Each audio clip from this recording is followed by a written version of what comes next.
मनुष्य के सपने में मरे हुए लोग दिखाई देने पर मिलते हैं। ये 6 संकेत कभी भी नजरअंदाज ना करें। एक समय की बात है, नारद मुनि कैलाश पर्वत पर भगवान शिव से मिलने के लिए जाते हैं। वहां पर जाकर नारद मुनि भगवान शिव को प्रणाम करते हैं। भगवान शिव नारद मुनि को बड़े ही प्रेम से आदर सत्कार करते हैं। फिर भगवान शिव कहते हैं, नारद मुनि, तुम्हारा कैलाश पर्वत पर आने का क्या प्रयोजन है? अवश्य ही तुम कोई महत्वपूर्ण कार्य से अथवा कोई महत्वपूर्ण समाचार लेकर आए होगे। तब नारद मुनि कहते हैं, हे देवों के देव महादेव, आप तीनों लोगों में सबसे बड़े हैं। आपसे कोई भी बात छिपी हुई नहीं है।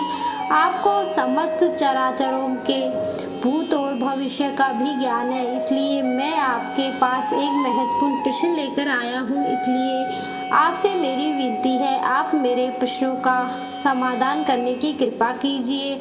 फिर भगवान शिव कहते हैं, मुनिवर, तुम सत्य कहते हो। हम तीनों लोगों में निवास करने वाले सभी प्राणियों के बारे में जानते हैं। आखिर तुम्हारा प्रश्न क्या है? तुम मुझसे क्या जानना चाहते हो, जरा बताओ। तब नारद मुनि कहते हैं, हे भोलेनाथ, मैं मृत्यु लोक में भ्रमण के लिए गया था और वहाँ भ्रमण करके आ रहा हूँ। वहाँ पर मैंने भूत, प्रेत और पिशाच आदि प्रकार की कई विचित्र चीजें देखी जो वनों में निवास करती हैं। और इसके साथ ही मैंने देखा कि सभी दुष्ट शक्तियाँ मनुष्य को परेशान करती हैं, उन्हें हमेशा दुख देती है। इसका क्या कारण है और ये सभी बुरी शक्तियाँ मनुष्य को क्यों परेशान करती हैं? तथा मेरे मन में एक अन्य प्रश्न और उठ रहा है कि मनुष्य कई बार सपने में अपने पूर्वजों को देखता है, तो इसका क्या अर्थ है? सपने में मरे हुए लोग दिखाई देने का क्या मतलब है? इसी मनुष्य को कौन से संकेत मिलते हैं? हे भोलेनाथ, मैं समस्त मनुष्य जाति के कल्याण के लिए इन प्रश्नों के उत्तर जानने के लिए ही आपके पास आया हूँ। नारद मुनि के प्रश्न सुनकर भगवान शिव कहते हैं, हे मुनिवर, तुमने समस्त मानव जाति के कल्याण के लिए उचित ही प्रश्न किए हैं। मैं तुम्हारी इन प्रश्नों के उत्तर अवश्य दूंगा, परंतु उससे पहले मैं तुम्हें एक पवित्र कथा सुनाता हूँ। इस कथा में तुम्हें तुम्हारे इन प्रश्नों के उत्तर मिल जाएंगे। तुम इस कथा को बड़े ही ध्यान से सुनना, और जो भी प्राणी इस पवित्र कथा को ध्यान लगाकर सुनेगा, उसके घर में हमेशा खुशहाली बनी रहेगी और उन्नति के नए नए द्वार खुलते चले जाएंगे। तब नारद मुनि ने कहा कि हे भोलेनाथ, आप मुझे वह पवित्र कथा सुनाइए। मैं उस कथा को बड़े ही ध्यान से सुनूंगा। फिर भगवान शिव नारद मुनि को यह पवित्र कथा सुनाते हैं। एक समय की बात है, मध्य देश में एक बड़ी ही सुंदर और रमणीय नगरी थी। इस नगरी में एक व्यापारी अपने 4 भाइयों के साथ रहता था। व्यापारी और उसके सभी भाइयों का विवाह हो चुका था और सभी मिलजुल कर आपस में बड़े ही प्रेम से रहते थे।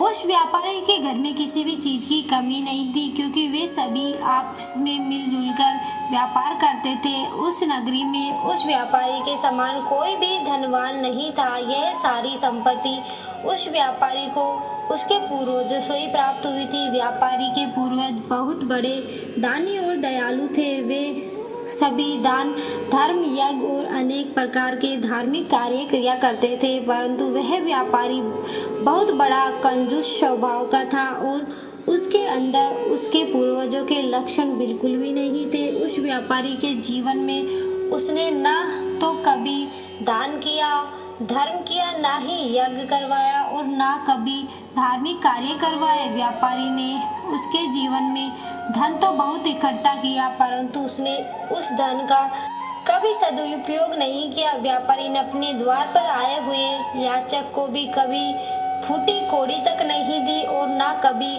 भूखों को भोजन करवाया। वही व्यापारी के पूर्वज भूखों को भोजन करवाया करते थे और निवस्त्र को वस्त्र दान करते थे और गरीबों की कई प्रकार से सेवा किया करते थे। और इधर व्यापारी अपने पूर्वजों का कभी भी अनुसरण नहीं किया करता था और हमेशा ही धन इकट्ठा करने में लगा रहता था।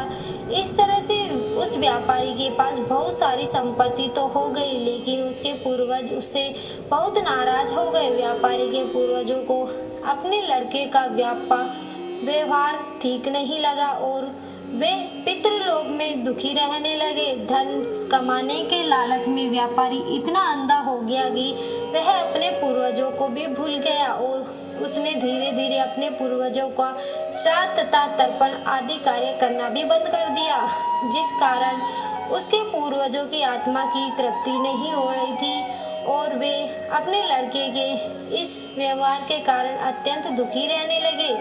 फिर एक दिन व्यापारी के पूर्वज पितृलोक में बैठे बैठे आपस में बातचीत कर रहे थे और व्यापारी से मिलने के लिए सोचते हैं। फिर सभी पूर्वज इकट्ठा होकर यमराज के पास जाते हैं और उनसे हाथ जोड़कर प्रार्थना करते हैं, हे यमराज, हमारे पुत्र की बुद्धि भ्रष्ट हो गई है। धीरे धीरे वो धन कमाने की लालसा में हमें भूल चुका है, जिस कारण से हमारी संतुष्टि नहीं हो रही है। कृपया आप हमें हमारे पुत्र से मिलने के लिए जाने दीजिए। हम हमारे पुत्र को समझाकर कुछ समय बाद वापस लौट आएंगे और उसे शास्त्र का ज्ञान भी देकर आएंगे। तब यमराज ने उन्हें आज्ञा देते हुए कहा, हे दिव्य आत्माओं, तुम तुम्हारे पुत्र से मिलने के लिए तो नहीं जा सकते हो, परंतु तुम अपने पुत्र को सपने के माध्यम से संकेत जरूर दे सकते हो।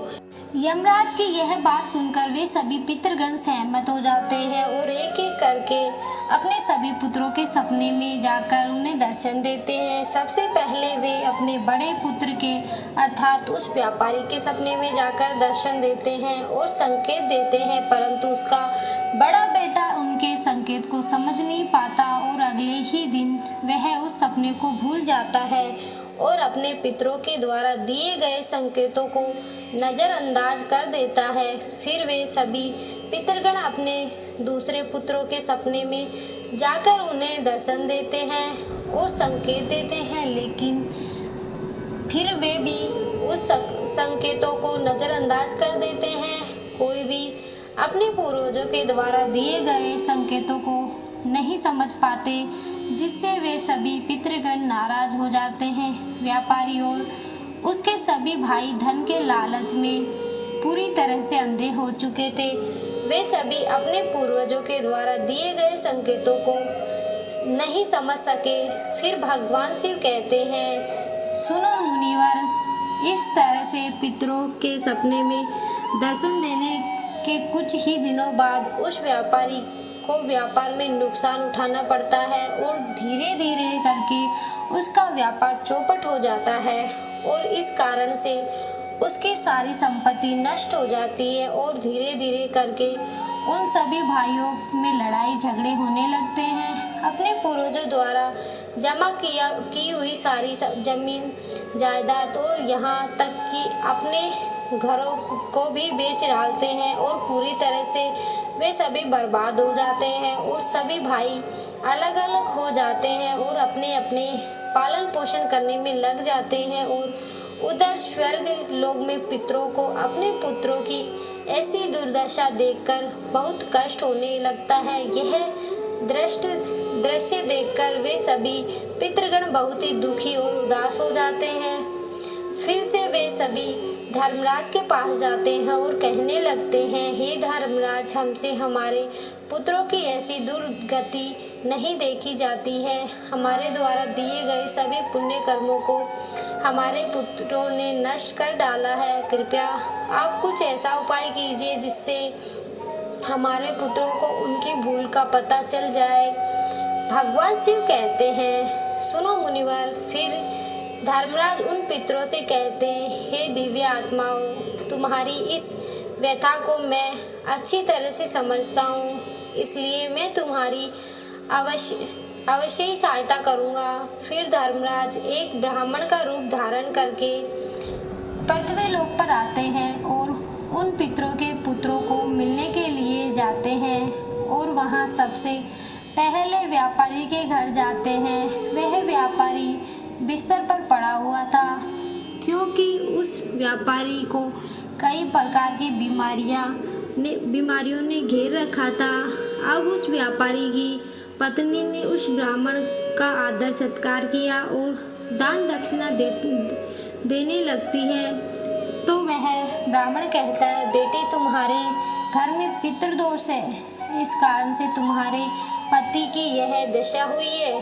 तुम्हारे पति के कर्मों के कारण तुम्हारे पूर्वज नाराज हो गए हैं। उस ब्राह्मण देवता की बात सुनकर उस व्यापारी ने कहा, हे ब्राह्मण देवता, मैंने ऐसा कौन सा पाप किया है जो मेरा सब कुछ बर्बाद हो गया और मेरे भाई भी मुझे छोड़कर चले गए और मुझे अनेक बीमारियों ने घेर लिया है।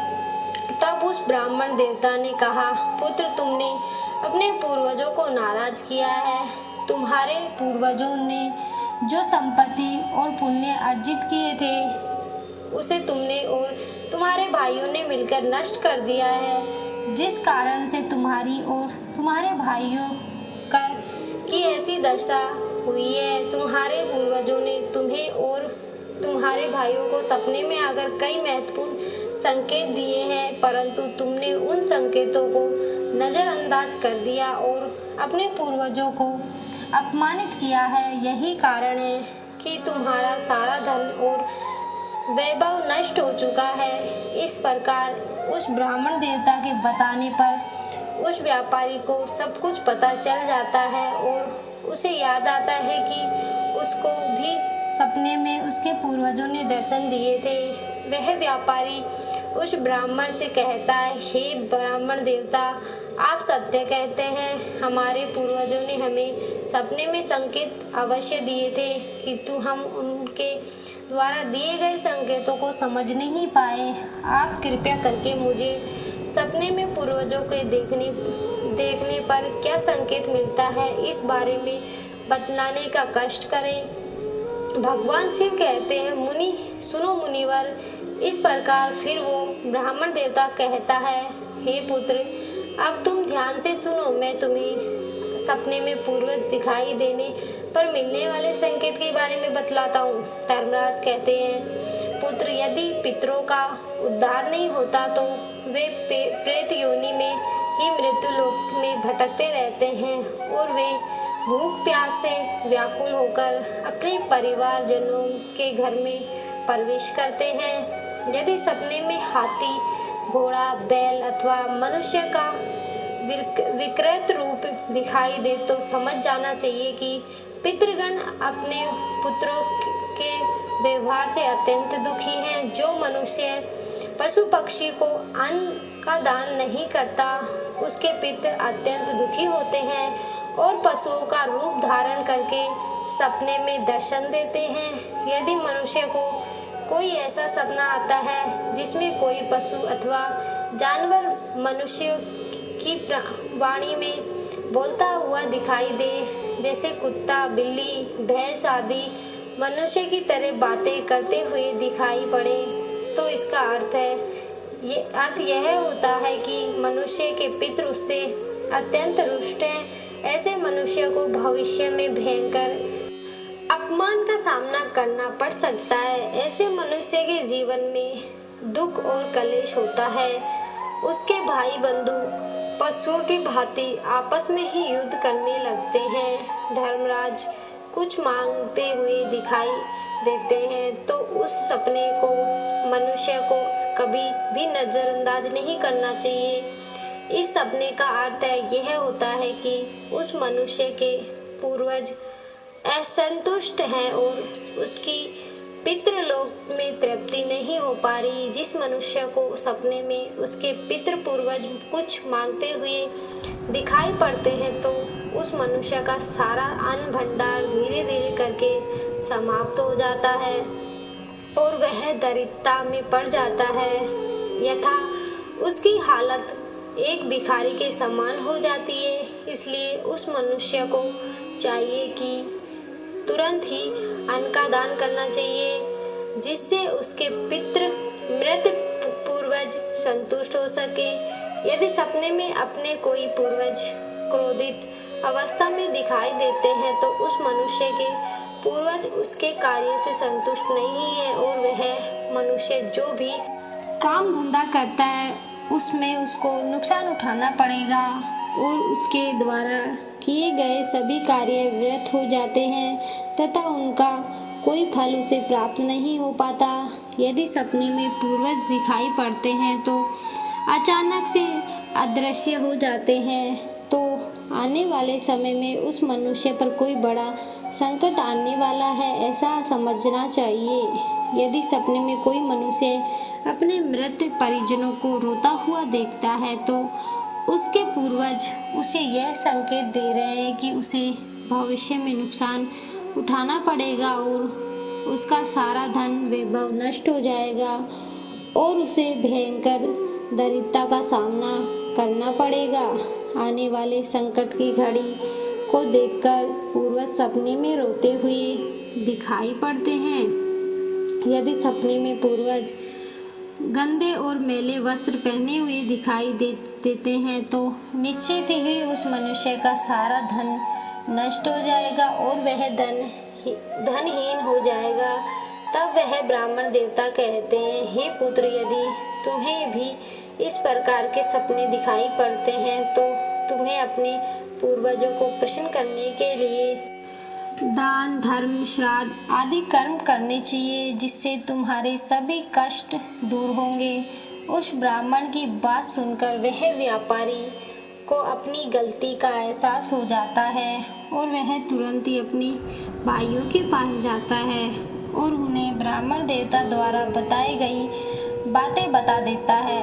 फिर सभी भाइयों को समझ में आ जाता है कि उनके पूर्वज उन्हें सपने में आकर संकेत दे रहे थे। फिर वे सभी भाई मिलकर नदी तट पर जाते हैं और अपने पूर्वजों के लिए श्राद्ध, तर्पण, दान, दक्षिणा आदि कार्य करते हैं और अपने पितरों को संतुष्ट करते हैं। फिर एक दिन उसके पूर्वज उसके सपने में आकर उन्हें दर्शन देते हैं और उन्हें नाना प्रकार के संकेत देते हैं। भगवान शिव कहते हैं, हे मुनिवर, जब मनुष्य के पूर्वज संतुष्ट हो जाते हैं तब मनुष्य को अनेक प्रकार के संकेत प्राप्त होते हैं। यदि सपने में मृत परिजन अपने या अपने परिवार वालों के सिर पर हाथ फेरते दिखाई देते हैं तो इस सपने का अर्थ यह है कि उनके पूर्वज बहुत प्रसन्न हैं और पूर्वज ये संकेत दे रहे हैं कि उस मनुष्य के जीवन में बहुत ही अच्छा समय आने वाला है। यदि पूर्वज मनुष्य की ओर हाथ बढ़ाते हुए दिखाई देते हैं तो पूर्वज यह संकेत दे रहे हैं कि मनुष्य जो भी काम कर रहा है उसे उस कार्य में सफलता जरूर मिलेगी। यदि सपने में पूर्वज स्वस्थ दिखाई देते हैं और उनके मुख पर तेज दिखाई देता है और उनके वस्त्र चमकीले और सफ़ेद रंग के होते हैं तो उन पितरों को मुक्ति मिल चुकी है ऐसा समझना चाहिए। अगर सपने में पूर्वज दूर आकाश में बादलों में बैठे हुए दिखाई देते हैं तो यह शुभ संकेत है। मनुष्य के पूर्वज अत्यंत प्रसन्न है और उसे आशीर्वाद दे रहे हैं कि इस प्रकार से उन सभी भाइयों को पूर्वजों के द्वारा शुभ संकेत प्राप्त होते हैं और उनका खोया हुआ सारा धन संपत्ति उन्हें धीरे धीरे वापस मिल जाती है और सभी भाई मिलजुल कर एक साथ रहने लगते हैं और सुख पूर्वक अपना जीवन व्यतीत करते हैं। भगवान शिव कहते हैं, हे मुनिवर, घर के पूर्वज खुश रहते हैं उस घर में सुख, संपत्ति और खुशहाली होती है और जिस घर में पूर्वज दुखी रहते हैं तो उस घर के मनुष्य कई समस्याओं से घिरे होते हैं। वीडियो अच्छी लगी हो तो वीडियो को लाइक करें, चैनल को सब्सक्राइब जरूर करें। धन्यवाद।